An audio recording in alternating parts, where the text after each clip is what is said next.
नाजरीन, Pakistan air force की 78 साला तारीख में बड़े बड़े नामवर पायलट्स आए, जैसा कि एम आलम, जिन्होंने 1 मिनट के अंदर 5 भारतीय तैयारे गिराकर रिकॉर्ड कायम किया। फिर सज्जाद हैदर, जिन्होंने 65 की जंग में लाहौर के दिफा में मदद दी और पठानकोट एयर बेस को तबाह कर दिया। इसके अलावा फ्लाइट लेफ्टिनेंट सरफराज अहमद रफीकी, जिन्होंने 2 भारतीय वेम्पायर और 1 हंटर तैयारा मार गिराया। 17 साला राशिद मिन्हास, जिन्होंने अपना तैयारा गिराकर जान दे दी और पाकिस्तान के राज इंडिया जाने से बचा लिए। लेकिन एक गुमनाम पायलट ऐसा भी है जिसका कारनामा इन बाकी पायलट्स के कारनामों से किसी तरह भी कम नहीं है, लेकिन तारीख में इसे वो मकाम नहीं मिल सका जो मिलना चाहिए था। ये पायलट पाक फजाइया के सैफुल आजम थे, जो दरअसल बंगाली पाकिस्तानी पायलट थे। उन्होंने इस वक्त पाकिस्तान एयर फोर्स में शमूलियत इख्तियार की थी जब दुनिया के नक्शे पर बांग्लादेश नाम का कोई मुल्क नहीं था। इस वक्त बांग्लादेश दरअसल मशरकी पाकिस्तान कहलाता था और पाक फौज के तमाम शोबों में बंगाली जवानों और अफसरों की बड़ी तादाद मौजूद थी। पाकिस्तान एयर फोर्स के अंदर 35% टेक्नीशियंस मशरकी पाकिस्तान से ताल्लुक रखते थे। इसी तरह पाक फिजाइया के 1/4 पायलट्स का ताल्लुक भी मशरकी पाकिस्तान से ही था। सैफुल आजम ने दुनिया की इस एयर फोर्स का मुकाबला किया जिसे दुनिया की जदीद तरीन एयर फोर्स में से एक समझा जाता है और जिसकी जंगी महारत के चर्चे दुनिया भर में थे। लेकिन सैफुल आजम ने इस एयर फोर्स के पायलट्स को भी नाकों चने चबवा दिए। ये air force Israeli air force थी और जिस जंग में इजरायली पायलट्स का सामना सैफुल आजम से हुआ वो 1967 की अरब इजराइल जंग थी। इस जंग में सैफुल आजम ने पाकिस्तान की तरफ से कैसे इजरायली तैयारों का सामना किया और इस जांबाज पायलट ने क्या कारनामे सरंजाम दिए, इस वीडियो में हम इसी गुमनाम पाकिस्तानी हीरो की बहादुरी पर बात करेंगे। हमेशा की तरह हमारी अपने नाज़रीन से गुजारिश है कि किसी भी कंफ्यूजन से बचने के लिए इस वीडियो को शुरू से आखिर तक जरूर देखें। इसके बाद कमेंट सेक्शन में अपनी राय जरूर दीजिए ताकि हम अपनी मालूमाती वीडियोस को मजीद बेहतर से बेहतर बनाकर आपको दिखाते रहें। सैफुल आजम ने पाकिस्तान एयर फोर्स में 1960 में कमीशन हासिल किया। वो बहुत ही जबरदस्त पायलट थे। उन्होंने पाकिस्तान और भारत के दरमियान 1965 की जंग में भी भरपूर हिस्सा लिया था। इस जंग में उन्होंने इंडियन एयर फोर्स का एक लड़ाका तैयारा बहुत आसानी से मार गिराया था। उन्हें इस कारनामे पर हुकूमत पाकिस्तान की तरफ से सितारा जुर्रात से नवाजा गया। इनकी जंगी महारत इतनी जबरदस्त थी कि 65 की जंग के बाद उन्हें एक ट्रेनिंग मिशन पर अरब ममालिक में तैनात किया गया। ये वो दौर था जब पाक फिजाइया, बर्री और बहरी अफवाज के बहुत से अफसर अरब ममालिक में मुख्तलिफ ट्रेनिंग्स मिशंस पर तैनात थे। 1967 में अरबों और इसराइल के दरमियान जंग का खदशा बढ़ता जा रहा था। फिर जून 1967 में वाकई ही अरबों और इसराइल के दरमियान जंग छिड़ गई। इस जंग में पहला वार इसराइल ने किया और अचानक हमला करके अरबों की फिजाई ताकत को खत्म करने की कोशिश की। मिस्र पर तो इसराइली एयरफोर्स का पहला हमला निहायत कामयाब रहा। इस हमले में इसराइली एयरफोर्स ने मिस्र के सैकड़ों जहाजों को उड़ाने से पहले जमीन पर ही तबाह कर दिया। इस तरह इसराइली एयरफोर्स को मिस्र पर मुकम्मल फिजाई बर्तरी हासिल हो गई, जिसके जरिए इसराइली फौज ने सहराए सीना पर भी कब्जा कर लिया। लेकिन पहले दिन शाम होने से पहले ही उर्दन भी इस जंग में शामिल हो गया। इस पर इसराइली तैयारों ने उर्दन की छोटी सी एयरफोर्स को भी तबाह करने के इरादे से एक भरपूर हमला किया। लेकिन यहूदी पायलट्स नहीं जानते थे कि इनका सामना एक पाकिस्तानी पायलट सैफुल आजम से होने जा रहा है, एक ऐसे पायलट से जो जंगी महारत में अरब पायलट से बहुत आगे थे और उन्हें हराना आसान नहीं था। फिर जो डॉग फाइट्स हुई वो फिजाई मार्कों की तारीख में अमर हो गईं। मिस्र की फिजाइया को तबाह करने के बाद इजरायली तैयारों ने उर्दन की तरफ परवाज की ताकि इसकी एयरफोर्स को तबाह किया जा सके।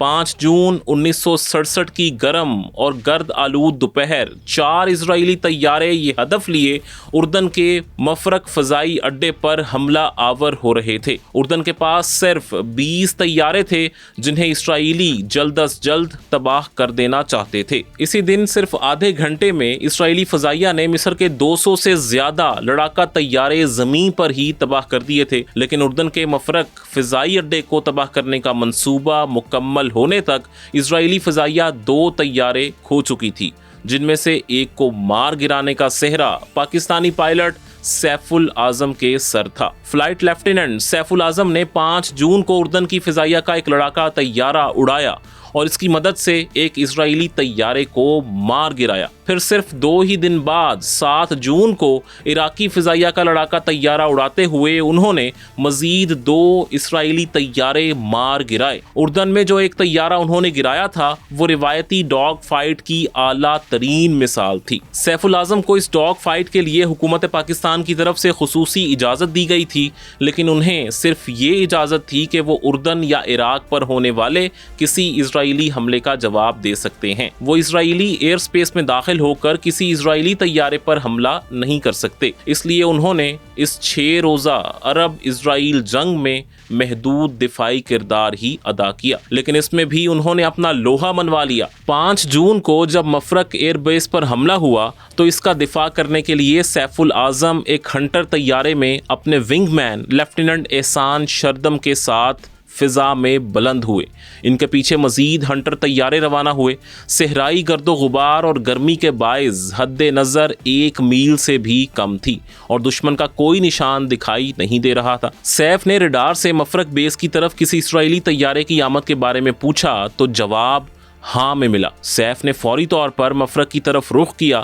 اردن کو خدشہ تھا کہ اسرائیلی فضائیہ مصر کے بعد ان کی جانب رخ کرے گی، اس لیے مفرق ایئر بیس پر پہلے ہی ہائی الرٹ تھا۔ اس کے ریڈارز اسرائیلی حملہ آور طیاروں کو ڈیٹیکٹ کر چکے تھے۔ سیف الاعظم تیزی سے اس ایئر بیس کی طرف گئے اور اس سے 4 میل کے فاصلے پر انہوں نے 4 طیاروں کو کم بلندی پر جنگی فارمیشن میں اڑتے ہوئے دیکھا۔ انہیں احساس ہوا کہ اسرائیلی مسٹیئر طیارے ہیں۔ سیف الاعظم کے طیاروں نے ان کا راستہ کاٹا اور دونوں طرف کے طیاروں میں لڑائی شروع ہو گئی۔ اس دوران سیف الاعظم نے دیکھا کہ 2 مسٹیئر مغرب کی طرف پوری رفتار سے فرار ہو رہے ہیں۔ جیسے ہی سیف نے ان کا پیچھا شروع کیا، ان کے ونگ مین احسان نے دائیں جانب ایک اور دشمن طیارے کی نشاندہی کی۔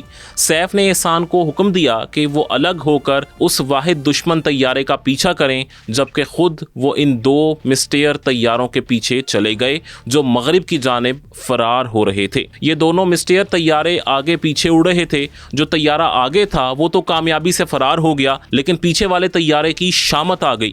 سیف اس طیارے کے بالکل پیچھے آ گئے اور اسے نشانے پر رکھ لیا۔ طیارے کا پائلٹ بھی خطرہ بھانپ گیا۔ اس نے سیف الاعظم کے طیارے کی گنز سے بچنے کے لیے تیزی سے کلا بازیاں کھا کر بچنے کی کوشش شروع کر دی۔ وہ کبھی طیارے کو زمین کے قریب اور کبھی بلندی پر لے جاتا۔ وہ ایک جگہ ٹک نہیں رہا تھا، جس کی وجہ سے سیف کو اس پر نشانہ لگانے میں مشکل ہو رہی تھی۔ انہوں نے 4 بار کوشش کی، لیکن ہر بار گولیاں خالی چلی گئیں۔ کوئی گولی نشانے پر نہیں لگ رہی تھی۔ سیف الاعظم مایوس ہو گئے کہ شاید اب وہ اس طیارے کو نشانہ نہیں بنا سکیں گے، لیکن عین اس وقت جب وہ مایوس ہو کر اس ڈاگ فائٹ سے نکلنے کا سوچ رہے تھے تو اچانک انہوں نے دیکھا کہ دشمن طیارے نے کلا بازیاں لگانا بند کر دی تھیں۔ اب وہ بالکل سیدھا اڑ رہا تھا۔ ایسا لگتا تھا کہ اسے یقین ہو گیا ہے کہ سیف الاعظم اب اسے نشانہ نہیں بنا سکیں گے۔ لیکن یہی وہ لمحہ تھا جب سیف الاعظم نے اللہ کا نام لے کر 5ویں بار نشانہ سادھا اور ٹریگر دبا دیا۔ ان کے ہنٹر طیارے کی 4 طاقتور 30 ملی میٹر گنز سے گولیوں کی ایک بوچھاڑ نکلی جو مسٹیئر کی دائیں سائڈ کو چھلنی کر گئی۔ طیارے سے دھواں اٹھنے لگا، اس میں آگ لگ چکی تھی۔ مسٹیئر طیارہ پائلٹ کے کنٹرول سے باہر ہو کر نیچے کی طرف جھکنے لگا، اس کے پرزے بھی ادھر ادھر فضا میں بکھر رہے تھے۔ سیف الاعظم جو کچھ فاصلے سے اس طیارے کی تباہی دیکھ رہے تھے، انہیں خطرہ محسوس ہوا کہ کوئی پرزہ ان کے طیارے سے ٹکرا کر اسے نقصان پہنچا سکتا ہے۔ چنانچہ وہ اپنے طیارے کو بلندی پر لے گئے اور اس طرح مسٹیئر کے پرزوں سے بچ گئے، لیکن مسٹیئر طیارہ کچھ ہی دیر بعد زمین پر گر کر تباہ ہو گیا۔ یہ اسرائیلی طیارہ مفرق ایئر بیس کی حدود کے قریب گر کر تباہ ہوا تھا۔ اسرائیلی پائلٹ لیفٹیننٹ حنانیہ بولے اس طیارے سے ایجیکٹ کرنے میں ناکام رہے اور طیارہ کریش ہونے کے ساتھ وہ بھی ہلاک ہو گئے۔ سیف الاعظم مزید اسرائیلی طیاروں کو تباہ کرنا چاہتے تھے، لیکن مسئلہ یہ تھا کہ ان کے پاس ایندھن اور گولہ بارود کی شدید کمی تھی۔ اس لیے پاکستانی پائلٹ نے پیچھے ہٹنے کا فیصلہ کیا اور مفرق ایئر بیس کی طرف واپس مڑ گئے۔ انہیں اندیشہ تھا کہ مفرق کا رن وے اسرائیلی حملوں کے نتیجے میں ناکارہ ہو چکا ہے، चुनाचा उन्होंने तमाम तैयारों को एयरफील्ड के शुमाल में इंतज़ार करने का हुक्म दिया। फिर वो खुद आगे बढ़े और एयरबेस के ऊपर परवाज करते हुए रेडियो कंट्रोल से लैंडिंग की इजाज़त मांगी। हैरत अंगेज तौर पर रनवे पर लैंडिंग की इजाज़त मिल गई, लेकिन ये दरअसल इजराइलियों की चाल थी।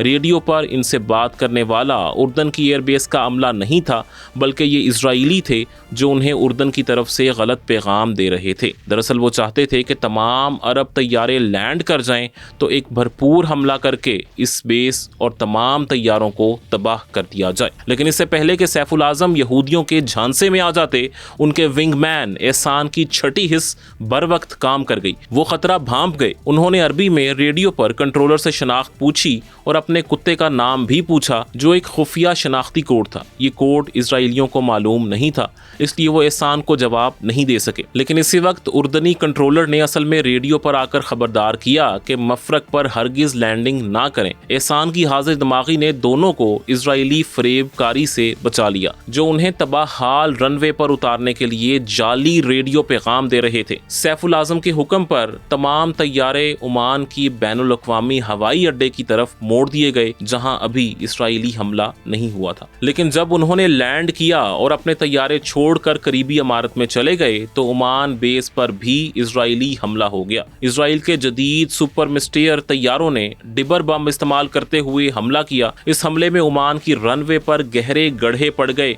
और ये बेकार हो गई। यहाँ खड़े तमाम फौजी तैयारे भी तबाह कर दिए गए। इसके साथ साथ इजरायली तैयारों ने ओमान एयरपोर्ट की तमाम सिविल तंसीबात, ट्रांसपोर्ट तैयारों और हेलीकॉप्टर भी तबाह कर दिए। इस तरह उर्दन की एयरफोर्स का मुकम्मल सफाया हो गया। लेकिन सैफुल आज़म और उनके साथी पायलट्स महफूज थे और अब भी लड़ने के लिए तैयार थे। चुनाचा जब इजरायली तैयारे हमला ख़त्म करके चले गए तो तमाम पायलट्स ऑपरेशंस हेडक्वार्टर पर जमा हुए ताकि पेश आए वाक़यात के बारे में तबादला ख्याल करें। तकरीबन 1 घंटे बाद उर्दन के बादशाह शाह हुसैन खुद उनके दरमियान मौजूद थे। वो अपने पायलटों को सराहने आए थे जो उर्दन की पहली बड़ी फिजाई जंग में शरीक हुए थे। हालांकि इस जंग में उर्दन की सारी फिजाई ताकत तबाह हो गई थी, लेकिन जो चंद इजरायली तैयारे तबाह हुए थे इस पर शाह हुसैन खुश थे। उन्होंने फैसला किया कि उर्दन के तमाम पायलट्स और उनके साथ सैफुल आज़म को फौरी तौर पर इराक मुंतकिल कर दिया जाए। इराकी एयरफोर्स पर भी इजरायली हमले का खतरा मंडला रहा था, इसलिए शाह हुसैन का फैसला ये था कि इनके पायलट्स बेकार बैठे रहने की बजाय इराक जाएं और इराकी फ़ज़ाइया से मिलकर यहूदी रियासत से जंग जारी रखें। चुनाचे सैफुल आज़म अपने साथी पायलट्स के साथ इराक रवाना हो गए। 6 जून को ये काफिला रात 9 बजे इराक में हबानिया एयरबेस पहुंचा, जहां 3 हंटर स्क्वाड्रन मौजूद थे। इन पायलट्स में सैफुल आज़म भी मौजूद थे। उन्होंने इस्राएली तैयारा तबाह करके जो कारनामा अंजाम दिया था उसकी शोहरत इराकी फ़ज़ाइया तक पहले ही पहुंच चुकी थी। इसलिए इराकियों ने सैफुल आज़म को इस्राएल के खिलाफ एक अहम मिशन का कमांडर चुन लिया। 7 जून की सुबह जब सैफुल आज़म सो रहे थे तो एक नौजवान इराकी अफसर ने उनके दरवाजे पर दस्तक दी। जब वो बेदार हुए तो उसने सरगोशी में सैफुल आज़म से कहा कि इराकी बेस कमांडर चाहते हैं कि इसराइल के खिलाफ पहले मिशन के लिए 4 पायलट्स रज़ाकार बने और आप इस मिशन को लीड करें। सैफुल आज़म ने फ़ौरन हामी भर ली। कुछ ही देर बाद 4 हंटर तैयारों का दस्ता इराक के मगरबी सहरा के एक दूर अफ्तादा इलाके की तरफ रवाना हो चुका था। ये जगह बगदाद से तकरीबन 435 किलोमीटर दूर थी। यहाँ इराक की एक अहम एयरबेस H3 वाक़ई थी जो इसराइल से सबसे करीब थी। इस एयरबेस को यहूदी रियासत अपने लिए ख़तरा समझते हुए तबाह करना चाहती थी। सैफुल आज़म और इनके साथियों का मिशन था कि वो इस बेस पर होने वाले हमले को नाकाम बना दें। सैफुल आज़म और उनके साथी 25,000 फीट की बुलंदी पर परवाज कर रहे थे। बज़ाहिर किसी हमले के आसार नजर नहीं आ रहे थे, लेकिन अचानक रेडियो पर कंट्रोलर की आवाज़ सुनाई दी। वो सैफुल आज़म से कह रहे थे, लीडर, एक बड़ा फॉर्मेशन H3 बेस पर हमला आवर हो रहा है। इजरायली तैयारे नीची परवाज करते हुए बेस की तरफ जा रहे थे। कंट्रोलर ने सैफुल आज़म से कहा कि वो अपनी बुलंदी कम करें और नीचे जाकर इस दुश्मन से निपटें। सैफुल आज़म ने फौरन अपने साथियों को आगाह किया और सब ने अपनी बुलंदी कम करते हुए नीचे की तरफ गौता लगाया। जल्द ही सैफुल आज़म को दुश्मन तैयारे नजर आने लगे। इजरायली फॉर्मेशन 6 तैयारों पर मुश्तमिल थी। इनमें 4 वाओतोर्स बमबार तैयारे थे। یہ لڑاکا طیاروں کا مقابلہ نہیں کر سکتے تھے، ان کے پاس صرف بامبنگ کی صلاحیت تھی۔ ان میں 3 طیارے سنگل سیٹر تھے، جبکہ ان کا commander deputy squadron commander captain Shlomo double seater طیارے میں اپنے نیویگیٹر کیپٹن الیگزینڈر کے ساتھ بیٹھا تھا۔ لیکن یہ بمبار سیف الاعظم اور ان کے ساتھیوں کے لیے ترنوالا ثابت ہونے والے نہیں تھے، کیونکہ ان بمبار طیاروں کی حفاظت کے لیے لڑاکا طیارے بھی ساتھ موجود تھے۔ ان 4 طیاروں کے ساتھ بھی 2 معراج طیاروں کی ایک فارمیشن تھی۔ ان طیاروں کو کیپٹن عزرا ڈوٹان اور کیپٹن گیڈون اڑا رہے تھے۔ H-3 بیس سے 5 میل کی دوری پر سیف الاعظم کی قیادت میں عراقی ہنٹر طیاروں اور اسرائیلی طیاروں کا آمنا سامنا ہو گیا۔ سیف الاعظم نے مغرب سے آتے 2 واؤتورز طیارے دیکھے تو انہیں نشانہ بنانے کا فیصلہ کیا۔ بظاہر یہ آسان شکار تھا۔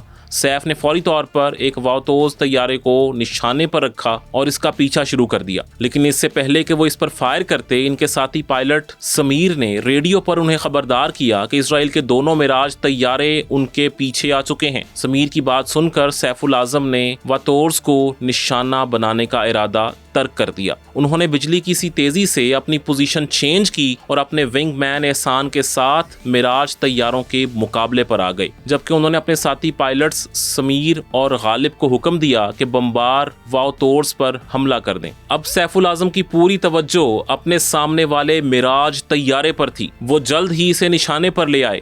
انہوں نے بسم اللہ پڑھی اور اپنی خطرناک گن کا ٹریگر دبا دیا۔ گولیوں کی ایک بوچھاڑ نکلی اور اسرائیلی طیارے کے ونگز کو چھلنی کر گئی۔ طیارے سے پہلے چنگاریاں اڑیں اور پھر پورا طیارہ آگ کے گولے کی لپیٹ میں آ گیا۔ اسرائیلی پائلٹ کیپٹن ڈرور نے گراؤنڈ پر موجود بیس کے عملے کے آنکھوں کے سامنے طیارہ چھوڑ کر ایجیکٹ کیا۔ دشمن کا ایک معراج طیارہ ڈھیر ہو چکا تھا۔ اب سیف الاعظم نے دائیں جانب رخ موڑا تو دیکھا ایک واؤتور سامنے سے تقریباً 2000 فیٹ نیچے آ رہا ہے۔ سیف نے اپنا طیارہ الٹا کر سپلٹ ایس موومنٹ کی۔ یہ چال زمین سے کم فاصلے ہونے کی صورت میں خطرناک ہو سکتی ہے، لیکن سیف نے اتنا زور سے سٹک کھینچا کہ وہ تقریباً بے ہوش ہونے لگے۔ جب طیارہ برابر سطح پر آیا تو وہ واؤ تور کے پیچھے تھے۔ اب فاصلہ صرف 200 فیٹ کا تھا۔ سیف نے فائر کھولا اور 3 بار گن چلائی۔ اسرائیلی طیارے کے پرزے ہوا میں اڑنے لگے۔ سیف الاعظم کا اپنا طیارہ بھی جھٹکا کھا گیا، جیسے کسی چیز سے ٹکرا گیا ہو۔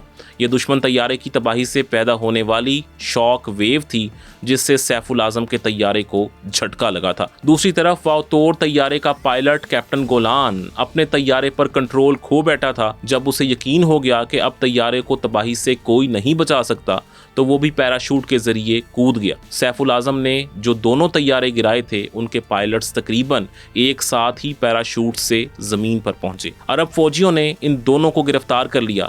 ایندھن کم ہونے کے باعث سیف الاعظم واپسی کا ارادہ کر رہے تھے کہ سمیر نے پرجوش آواز میں پکارا، لیڈر، میں نے واؤتور مار گرایا ہے۔ اس ہنگامے میں احسان نے بھی اطلاع دی کہ انہوں نے بھی ایک واؤتور مار گرایا ہے۔ یوں دشمن کے 3 بمبار اور ایک معراج لڑاکا طیارہ تباہ ہو چکے تھے، یعنی 6 حملہ آور طیاروں میں سے 4 طیارے ڈھیر ہو گئے تھے۔ لیکن اس ڈاگ فائٹ میں سیف الاعظم کی فارمیشن کو بھی ایک نقصان اٹھانا پڑا۔ انہوں نے دیکھا کہ اسرائیل کے واحد بچنے والے معراج نے ان کے ساتھی پائلٹ غالب کے ہنٹر طیارے کو تباہ کر دیا ہے۔ وہ اور ان کے ساتھی ریڈیو پر چلا کر غالب سے کہتے رہے کہ وہ ایجیکٹ کر جائیں، لیکن غالب شاید پہلے ہی شہید ہو چکے تھے۔ سیف الاعظم کی آنکھوں کے سامنے غالب کا طیارہ کریش ہو گیا۔ اس حملے کے ساتھ ہی معراج اور واحد بچنے والا واؤتور طیارہ اسرائیل کی طرف فرار ہو گئے۔ سیف الاعظم کو اپنے ساتھی غالب کی شہادت پر غصہ تو بہت تھا، لیکن وہ اسرائیلی طیاروں کا تعاقب نہیں کر سکتے تھے۔ اس لیے افسوس کرتے ہوئے انہوں نے اپنے طیارے کا رخ واپس ہبانیہ ایئر بیس کی طرف موڑ لیا۔ ان کا مشن مجموعی طور پر کامیاب رہا تھا۔ ان کی ٹیم نے صرف ایک طیارہ اور ایک پائلٹ کھو کر دشمن کے 4 طیارے تباہ کیے تھے۔ ان میں دشمن کا وہ ڈبل سیٹر طیارہ بھی موجود تھا جس میں فارمیشن کمانڈر اور اس کا نیویگیٹر بیٹھے تھے۔ نیویگیٹر اور ایک اسرائیلی پائلٹ مارے گئے تھے، جبکہ کم از کم 2 پائلٹس زندہ پکڑے گئے تھے۔ اسرائیلی حملے میں H-3 بیس کو بہت ہی کم نقصان پہنچا تھا، جو کہ سیف الاعظم اور ان کے ساتھیوں کی وجہ سے मुमकिन हुआ था। जल्द ही सैफुल आजम और उनके साथी हबानिया एयर बेस वापस पहुंच गए। रेडियो कंट्रोलर्स ने उनकी कामयाबी की खबर पहले ही हबानिया बेस को दे दी थी। रनवे पर तमाम अमला उनका इंतजार कर रहा था। जैसे ही सैफुल आजम कॉकपिट से निकले, इराकियों ने उन्हें कंधे पर उठा लिया और खुशी से नारे लगाते हुए काफी देर तक बेस पर घूमते रहे। सैफुल आजम की आंखों में खुशी के आंसू थे। वो अल्लाह का शुक्र अदा कर रहे थे। उन्होंने नौजवान शहीद पायलट गालिब के लिए दुआ भी की। गालिब से वो पहली बार मिशन से सिर्फ आधा घंटा पहले मिले थे। उस वक्त उन्होंने ये नहीं सोचा था कि ये उन दोनों की आखिरी मुलाकात होगी। अगरचा इस्राएली फिजाइया ने इस 6 रोज़ा जंग में बेशुमार कामयाबियां समेटी, मगर सैफुल आजम की बेस पर उनका जो मिशन था वो सब नाकाम साबित हुआ। कर्नल एलेजर कोहन ने अपनी किताब बेस्ट डिफेंस ऑफ इसराइल में लिखा कि H-3 एयरबेस को मामूली नुकसान पहुंचा, लेकिन यहूदी नुकसानात बहुत हुए। एक पायलट और एक नेविगेटर की हलाकत, 2 की गिरफ्तारी और कई तैयारों का तबाह होना किसी भी और बेस से ज्यादा था। उर्दन की हुकूमत ने सैफुल आजम को सरकारी एजाज विसामुल इस्तकलाल से नवाजा। इराक ने नोता शुजात दिया और पाकिस्तान ने सिताराए बसालत। इस तरह सैफुल आजम को इस्राएली तैयारे मार गिराने वाले पहले पाकिस्तानी पायलट होने का एजाज हासिल है। अफसोस की बात है कि सैफुल आजम जैसे अजीम पायलट ज्यादा देर पाक फिजाइया के साथ वाबस्ता नहीं रह सके।